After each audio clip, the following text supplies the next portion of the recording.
How's it going, Helix buddies? Richie Castellano here, and I'm here to share a custom tone for the Line 6 Helix. I've been doing a weekly live streaming show here from the studio, and one of the songs I cover is Comfortably Numb by Pink Floyd, and I worked really hard to get the tone right in the Helix, and a few of you have been asking me to share that tone, so this is what it sounds like. This is the Variax Spank Model Bridge Middle.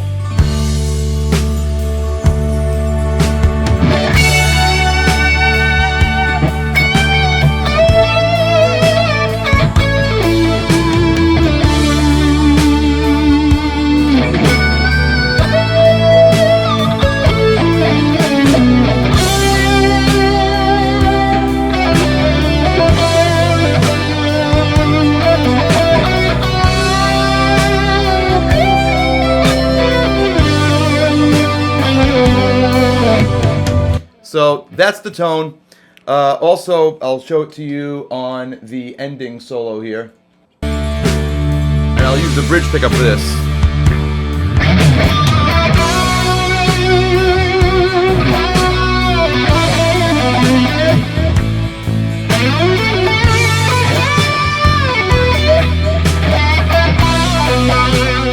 So that's the idea. This tone will also work with a regular Strat with a little bit of adjustment, so let's try that right now. Okay, here's my Fender Road Worn Strat. I have DiMarzio pickups in here. I'll put it on that same bridge middle position for the first solo, and let's listen to that.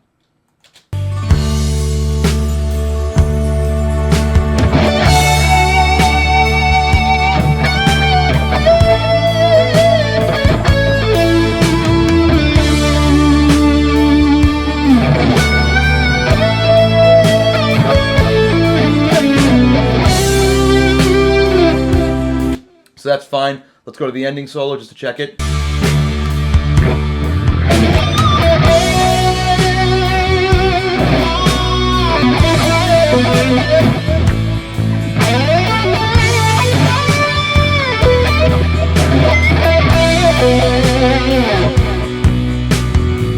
So it's a very cool sound, and let's take a look at what's going on here in the Helix. Alright guys, now we're looking at the Helix Editor, where it's going to be really easy to see what I did in this preset. I have the Variax back on, and if you look at our first block here, you'll see that I have it on Spank 2. But like I said, if you don't have a Variax, it'll work with any Strat-like guitar. Spank 2 is what I use for this first solo, and then I switch over to Spank 1, or the bridge pickup, for the ending solo. So let's keep it right there at Spank 2. The first thing I have here is going to be really useful for people using different guitars. This is a gain block, and I'm pushing everything plus 12. That sounds ridiculous, but it worked. It sounded good to me. And plus, a lot of those classic tones, like classic rock sounds, a lot of those guys use treble boosters and things that, you know, push all this analog gear into distortion, and that's what we want. For the Variax and for the modeled sounds, plus 12 works great. Before, when I was using my regular Strat, that seemed a little bit hotter than this. So in that case, I'd probably want to bring this down. And this is a really cool thing, because you can adjust this to whatever guitar you have until you get the right amount of sustain versus tone. Because if you have too much gain, you'll get too much sustain and not enough of the actual guitar sound. So we have that. And just to show you what it's doing, so here is, you know, here it is with it, and here's without it. So it's just giving me a little bit of a oomph, you know, just pushing things a little harder. So the next thing I have is a wah, and I'm not actually using wah in the traditional sense here. This is something I like to do, sort of like that Michael Schenker trick, where it keeps the wah in like one position, except I'm not using it so drastically. I only have about 20% here, and it gives this a little bit more of a vowel-like sound, where it pushes the mids out and makes the harmonics come out. So just so you can hear, here's with it, and here's without it. It's a very subtle thing that I do, and it just feels good to play with that. The next thing I have is the triangle fuzz. Now, I did a little bit of research on what gear Gilmour used to get this sound, and various sources, came up with different answers. But a lot of people seem to think it's a fuzz. So I came up with this fuzz here, the triangle fuzz. It sounds awesome, and I'm not really a fuzz guy, and I didn't know that you can use fuzz to get this kind of sound, but it's really great. And listen to what it sounds like without it.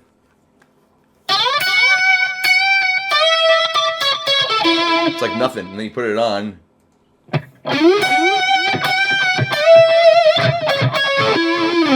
Night and day. So next, I have the Who What, and I did a little more research and found out that that's what he used. Then I have a split here, because in my reading, I found out that he used one side going to a 412 like standard cabinet, and the other side going to a Yamaha rotary speaker. So check this out. Let's talk about the rotary speaker side first. Over here I have an EQ just to clean things up, cut out some lows, and then it goes into this 122 rotary. So let me see if I can turn off path A. Yeah, I'll turn this off for a second, just so you can hear it.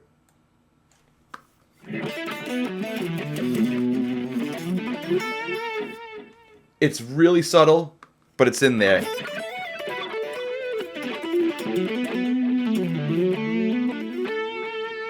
It's not doing much. So I'll bring that back up.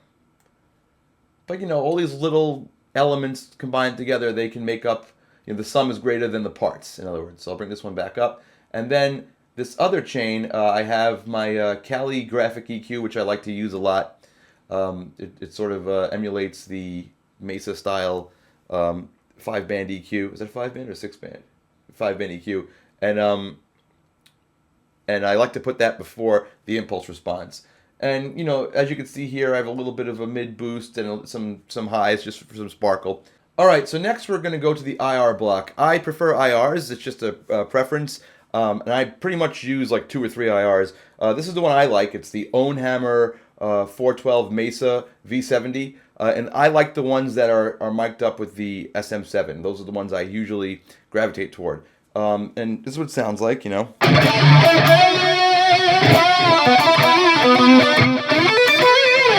Right? But if you don't have that, you can get pretty close to that with one of the stock cabs. So let's take a look. Let's use the one that goes with this amp. Let's go with the Who What 100, and I'll change this to the 7 dynamic.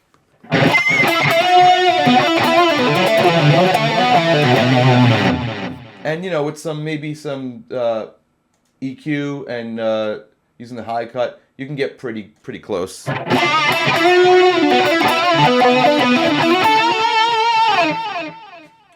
Now, the next thing I have in the chain, let me just default this out.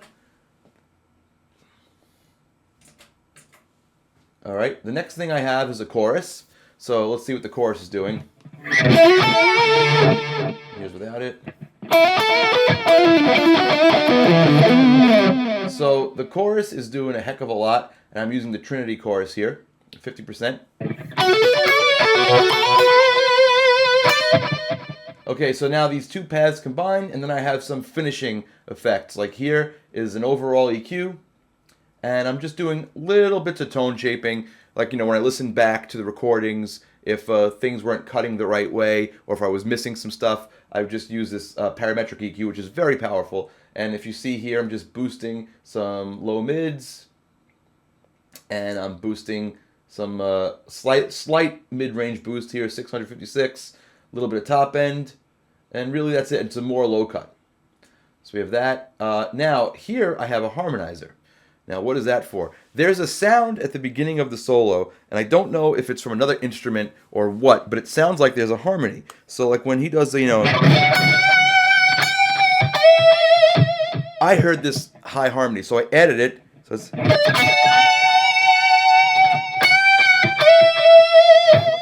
now, for gigs, this might not be so practical just to hit that for one note. But if you check this out, I have, you might see some stuff if you download this preset and not know what it is. If you go to the bypass or controller assignments, I have CC numbers assigned to some of these. And what I use that for is if you go into Pro Tools here, this is my track where I have all the Helix commands.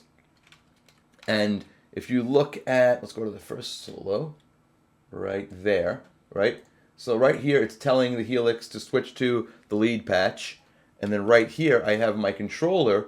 This is CC21, I guess it was. Was that what I said? CC21? Yeah, 21. And that tells it, okay, kick on the harmonizer for that one little bit. So it's pretty cool. So you can see it happen now.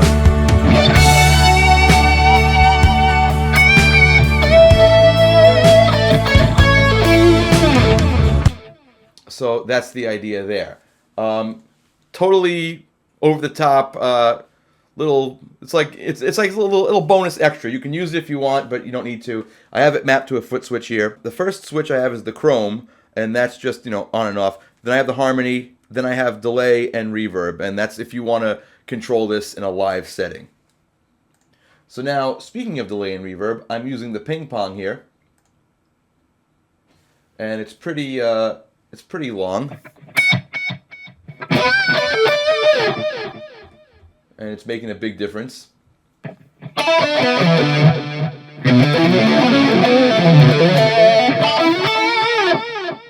Now, I don't think I have it going ping-pongy, but I just liked the sound of this particular block. It's really, it feels good, and a lot of this stuff you have to feel good so you can play good. And the last thing I have, which I believe I'm not even using, is I have this chamber. If you want to just get a wetter sound, so.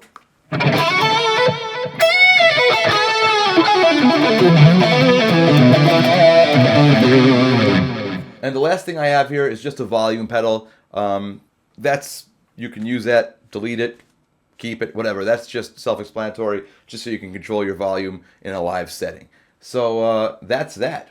So I hope you enjoyed this video. This is really for the people who have been watching my weekly live stream. I really appreciate that. If you want to check that out, it's on YouTube or Facebook or Twitch. Twitch.tv/BandGeekMusic, Facebook.com/BandGeekPodcast, and YouTube.com/Richie Castellano, where you're probably watching this video right now.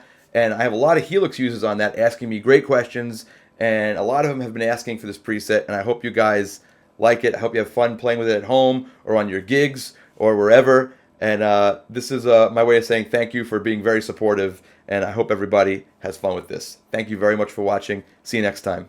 Thanks for watching this video. To see even more videos, make sure you subscribe to this channel.